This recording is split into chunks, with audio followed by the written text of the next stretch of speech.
भक्तजनों, आज आप सुनेंगे सोमवार व्रत कथा। अमरपुर नगर में एक धनी व्यापारी रहता था। दूर दूर तक उसका व्यापार फैला हुआ था। नगर में उस व्यापारी का सभी लोग मान सम्मान करते थे। इतना सब कुछ होने पर भी वो व्यापारी अंतर मन से बहुत दुखी था, क्योंकि उस व्यापारी का कोई पुत्र नहीं था।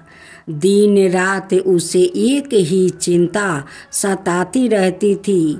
उसकी मृत्यु के बाद उसके इतने बड़े व्यापार और धन संपत्ति को कौन संभालेगा। पुत्र पाने की इच्छा से वो व्यापारी प्रति सोमवार भगवान शिव की व्रत पूजा किया करता था। सायंकाल को व्यापारी शिव मंदिर में जाकर भगवान शिव के सामने घी का दीपक जलाया करता था। उस व्यापारी की भक्ति देखकर एक दिन पार्वती ने भगवान शिव से कहा, हे प्राणनाथ, यह व्यापारी आपका सच्चा भक्त है। कितने दिनों से यह सोमवार का व्रत और पूजा नियमित कर रहा है। भगवान, आप इस व्यापारी की मनोकामना अवश्य पूर्ण करें। भगवान शिव ने मुस्कुराते हुए कहा, हे पार्वती, इस संसार में सबको उसके कर्म के अनुसार फल की प्राप्ति होती है। प्राणी जैसा कर्म करते हैं उन्हें वैसा ही फल मिलता है। उसके बावजूद पार्वती जी नहीं मानी। उन्होंने आग्रह करते हुए कहा, नहीं प्राणनाथ, आपको इस व्यापारी की इच्छा पूरी करनी ही पड़ेगी। यह आपका अनाय भक्त है। प्रति सोमवार आपका विधिवत व्रत रखता है और पूजा अर्चना के बाद आपको भोग लगाकर एक समय भोजन ग्रहण करता है।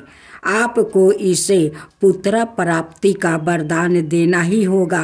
पार्वती का इतना आग्रह देखकर भगवान शिव ने कहा, तुम्हारे आग्रह पर मैं इस व्यापारी को पुत्र प्राप्ति का वरदान देता हूँ, लेकिन इसका पुत्र 16 वर्ष से अधिक जीवित नहीं रहेगा। उसी रात भगवान शिव ने सपने में उस व्यापारी को दर्शन देकर उसे पुत्र प्राप्ति का वरदान दिया और उसके पुत्र के 16 वर्ष तक जीवित रहने की बात भी बताई। भगवान के वरदान से व्यापारी को खुशी तो हुई, लेकिन पुत्र की अल्पायु की चिंता ने उसे खुशी को नष्ट कर दिया। व्यापारी पहले की तरह सोमवार का विधिवत व्रत करता रहा। कुछ महीने पश्चात उसके घर अति सुंदर पुत्र उत्पन्न हुआ। पुत्र जन्म से व्यापारी के घर में खुशियाँ भर गई। बहुत धूमधाम से पुत्र जन्म का उत्साह मनाया गया। व्यापारी को पुत्र जन्म की अधिक खुशी नहीं हुई, क्योंकि उसे पुत्र की अल्पायु के रहस्य का पता था। यह रहस्य घर में किसी को नहीं मालूम था। वृद्धन ब्राह्मण ने उस पुत्र का नाम अमर रखा। जब अमर 12 वर्ष का हुआ तो शिक्षा के लिए उसे बनारसी भेजने का निश्चय हुआ। व्यापारी ने अमर के मामा दीपचंद को बुलाया और कहा कि अमर को शिक्षा प्राप्ति करने के लिए बनारसी छोड़ आओ। अमर अपने मामा के साथ शिक्षा प्राप्ति करने के लिए चल दिया। रास्ते में जहाँ भी अमर अवर दीपचंद रात्रि विश्राम के लिए ठहरते वही जग करते और ब्राह्मणों को भोजन कराते थे। लंबी यात्रा के बाद अमर अवर दीपचंद एक नगर में पहुँचे। उस नगर के राजा की कन्या के विवाह की खुशियाँ में पूरे नगर को सजाया गया था। निश्चित समय पर बारात आ गई, लेकिन वर का पिता अपने बेटे के एक आंख से काने होने के कारण बहुत चिंतित था। उसे इस बात का भय सता रहा था कि राजा को इस बात का पता चलने पर कहीं वो विवाह से इनकार ना कर दे, इससे उसकी बदनामी होगी। वर के पिता ने अमर को देखा तो उसके मस्तक में एक विचार आया। उसने सोचा, क्यों ना इस लड़के को दुल्हा बनाकर राजकुमारी से विवाह करवा दूं। विवाह के बाद इसको धन देकर विदा कर दूंगा और राजकुमारी को अपने नगर में ले जाऊंगा। वर के पिता ने ऐसी संबंध में अमर अवर दीपचंद से बात की। दीपचंद ने धन मिलने के लालच में वर के पिता की बात स्वीकार कर ली। अमर को दूल्हे के वस्तु पहनाकर राजकुमारी चंद्रिका से विवाह करवा दिया गया। राजा ने बहुत सा धन देकर राजकुमारी को विदा किया। अमर जब लौट रहा था तो सच नहीं छिपा सका और उसने राजकुमारी की ओढ़नी पर लिख दिया, राजकुमारी चंद्रिका, तुम्हारा विवाह तो मेरे साथ हुआ था। मैं तो बनारसी में शिक्षा प्राप्ति करने जा रहा हूँ। अब तुम्हें जिस लड़का की पत्नी बनने जा रही हो वो कान्हा है। जब राजकुमारी ने अपनी ओढ़नी पर लिखा हुआ पढ़ा तो उसने कान्हे लड़के के साथ जाने से इनकार कर दिया। राजा ने सब बातें जानकर राजकुमारी को महल में रख लिया। उधर अमर अपने मामा दीपचंद के साथ बनारसी पहुंच गया। अमर ने गुरुकुल में पढ़ना शुरू कर दिया। जब अमर की आयु 16 बरस पूरी हुई तो उससे एक यज्ञ किया। यज्ञ की समाप्ति पर ब्राह्मणों को भोजन करवाया और खूब अन्न वस्तु दान किया। रात को अमर अपने शयन कक्ष में सो गया। शिव के वरदान के अनुसार शयन कक्ष में ही अमर के प्राण निकल गया। सूर्योदय पर मामा अमर को मृत्यु देखकर रोने पीटने लगा। आसपास के लोग भी एकत्र होकर दुख प्रकट करने लगे। मामा के रोने विलाप करने के सवार समीप से गुजरते हुए भगवान शिव और माता पार्वती ने भी सुने। पार्वती जी ने भगवान से कहा, प्राणनाथ, मुझसे इसके रोने के स्वर सहन नहीं हो रहा है। आप इस व्याकुल के कष्ट अवश्य दूर करें।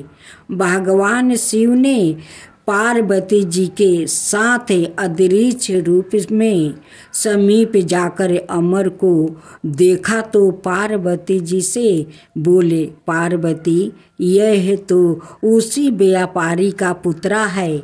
मैंने इसे 16 बरस की आयु का वरदान दिया था। इसकी आयु तो पूरी हो गई। पार्वती जी ने फिर भगवान शिव से निवेदन किया, हे प्राणनाथ, आप इस लड़के को जीवित करें, नहीं तो इसके माता पिता पुत्रा की मृत्यु के कारण रो रो कर अपने प्राण को त्याग कर देंगे। इस लड़के का पिता को आपका परम भक्त है। वर्षों से सोमवार का व्रत करते हुए आपको भोग लगा रहा है। पार्वती के अनुग्रह करने पर भगवान शिव ने उस लड़के को जीवित होने का वरदान दिया और कुछ ही पल में वो जीवित होकर उठ बैठा। शिक्षा समाप्त करके अमर मामा के साथ अपने नगर की ओर चल दिया। दोनों चलते हुए उसी नगर में पहुँचे जहाँ अमर का विवाह हुआ था। उस नगर में भी अमर ने यज्ञ का आयोजन किया। समीप से गुजरते हुए नगर के राजा ने यज्ञ का आयोजन देखा। राजा ने अमर को तुरंत पहचान लिया। यज्ञ समाप्त होने पर राजा अमर और उसके मामा को महल में ले गया और कुछ दिनों उन्हें महल में राख कर बहुत सा धन वस्तु देकर राजकुमारी को साथ विदा किया। रास्ते में सुरक्षा के लिए राजा ने बहुत से सैनिकों को भी साथ भेजा। दीपचंद ने नगर में पहुंचते ही एक दूत को घर भेजकर अपने आगमन की सूचना भेजी। अपने बेटे अमर के जीवित वापस लौटने की सूचना से व्यापारी बहुत प्रसन्न हुआ। व्यापारी ने अपनी पत्नी के साथ सवाई को एक कमरे में बंद कर रखा था। भूखे प्यासे रह कर व्यापारी और उसकी पत्नी बेटे की प्रतीक्षा कर रहे थे। उन्होंने प्रतिज्ञा कर रखी थी कि यदि उन्हें अपने बेटे की मृत्यु का समाचार मिला तो दोनों अपने प्राण त्याग देंगे। व्यापारी अपनी पत्नी और मित्रों के साथ नगर के द्वार पर पहुंचा। अपने बेटे का विवाह का समाचार सुनकर पुत्रवधू राजकुमारी चंद्रिका को देखकर उसकी खुशी का ठिकाना न रहा। उसी रात भगवान शिव ने व्यापारी के सपने में आकर कहा, हे श्रेष्ठ, मैंने तेरे सोमवार के व्रत करने और व्रत कथा सुनने से प्रसन्न होकर तेरे पुत्रा को लंबी आयु वरदान की है। व्यापारी बहुत प्रसन्न हुआ। सोमवार का व्रत करने से व्यापारी के घर में खुशियाँ लौट आई। शास्त्रों में लिखा है कि जो स्त्री पुरुष सोमवार का विधिवत व्रत करते हैं और व्रत कथा सुनते हैं, उनकी सभी इच्छाएं पूरी होती है। अब आप सुने शिव चालीसा। जय गिरिजापति दीन दयाला, सादा करत संतन प्रतिपाला। बाल चंद्रमा सोहत नीका, कानन कुंडल नागी फणिके। अंगी गौरी श्री गंगा बहाए, मुंडी माला तन छार लगाए। वस्तु खाले बघम्बर सोहे, छवि को देखी नागी मुनि मोहे। मैना मातु के हव दुलारी, बामी अंगी सोहत छवि नारी। करी त्रिशूल सोहत छवि भारी, करत सदा सतरोहन छयकारी। नंदी गणेश सोहे ताहे कैसे, सागर मधिया में कमल है जैसे। कार्तिक सया में अवर गरी नाऊ, यह छवि को कहीं जात ना काऊ। देवन जब ही जाए पुकारा, तब ही दुख प्रभु आपनी बारा। किया उपदर तारक भारी, देवन सब मिली तुम ही जुआरी। तुरत संडानी आप पेठाऊ, लाउनी भेष में मारी गिराऊ। आप जलंधरे असु सहारे, सुयस तुम्हारा विदित संसारा। त्रिपुरासुरे सने जुद मचाई, सबही कृपा करे नील बचाई। किया तपहि भगीरथ भारी, पूरबी प्रतिगा तासु पुरारी। दानिनी माहे तुम्हें समय काओ नाई, सेवक स्तुति करते सदाही। वेद नामे महिमा ताऊ गाई, कथे अनादि भेद नहीं पाई। परिकटी उधी मंथने ज्वाला, जरत सुरासुर भय बिहाला। कि नहीं दाया ताहे कर सहाई, नीलकंठ तभी नाम कहाई। पूजन चंद्रमा जब कि नहीं जीत के, लंका विभीषण दिना। साहस कमल में हो रहे धारी, कि नहीं परीक्षा तब पुरारी। एक कमल प्रभु रखूं जोही, कमल नैन पूजन चाहे सोई। कठिन भक्ति देखी प्रभु शंकर भयो, प्रसन्न दियो इच्छित बरे। जय जय जय अनंत अविनाशी, करत कृपा सबके घटवासी। दुष्ट सकल निते मोहि सतावे, भरमत रहो मोहि चैन न आवे। तराही तराही मैं नाथ पुकारो, यही अवसर मोहि आने उबारो। लो त्रिशूल सतरोहन को मारो, संकट से मोहि आने उबारो। माता पिता भरता सभी कोई, संकट में पूछता नहीं कोई। स्वामी एक है आस तुम्हारी, आयो हरहु मम संकट भारी। धन निर्धन को देते सादाही, जो कोई जांचे सो फल पाही।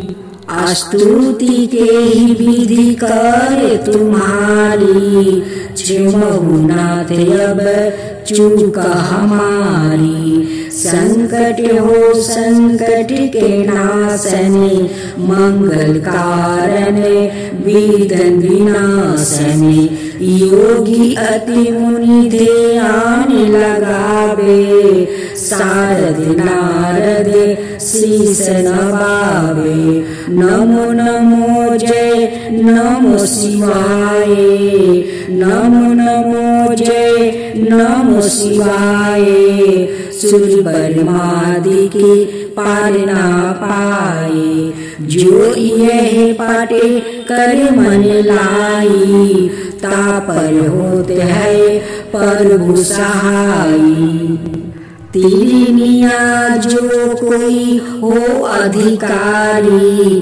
पाठ करो सो पवन हारी, पुत्रहीन करे इच्छा जोई। निश्चय शिव प्रसाद ते ही होई, पंडिती त्रयोदशी को लावे ध्याने। पूर्वक होम करावे, त्रयोदशी व्रत करू हमेशा।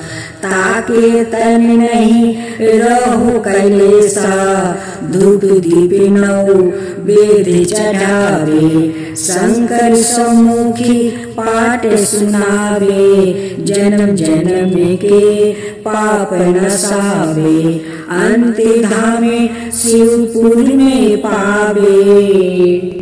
कहे अयोध्या दास आस तुम्हारी, जान सकल दुखे हरहु हमारी। जय शिवा ओमकारा, प्रभु हरे शिवा ओमकारा, ब्रह्मा विष्णु सदा शिव अर्धंगिनी धारा। ओम जय शिवा ओमकारा, एकानन चतुरानन पंचानन राजे, शिव पंचानन राजे, हंसासन गरुड़ासन विषवाहन साजे। ओम जय शिवा ओमकारा, दो भुज चार चतुर भुज दस भुज अति सोहे, तीनों रूप निरखता त्रिभुवन जन मोहे। ओम जय शिवा ओमकारा, अक्षर माला बने माला मंगी माला तारी, चंदन मृग मद सोहे बोले शुभिकारी। ओम जय शिवा ओमकारा, श्वेतांबर पीतांबर बागंबर अंगे, सनकादिक बरे मादिकी भूतादिकी संगे। ओम जय शिवा ओमकारा, करिके मध्यम कमंडल चक्र त्रिशूल धरता, जग करता जग भरता, जग पालन करता। ओम जय शिवा ओमकारा, ब्रह्मा विष्णु सदा शिव जानते अविवेका, प्राण बचर के मध्यम याहे तीनों एका। ओम जय शिवा ओमकारा, तीर गुण शिव जी के आरती जो कोई नर गावे, शिवा जो कोई नर गावे। कहत शिवानंद स्वामी मन भजत शिवानंद स्वामी, मन बाचित फल पावे। ओम जय शिवा ओमकारा, जय शिवा ओमकारा।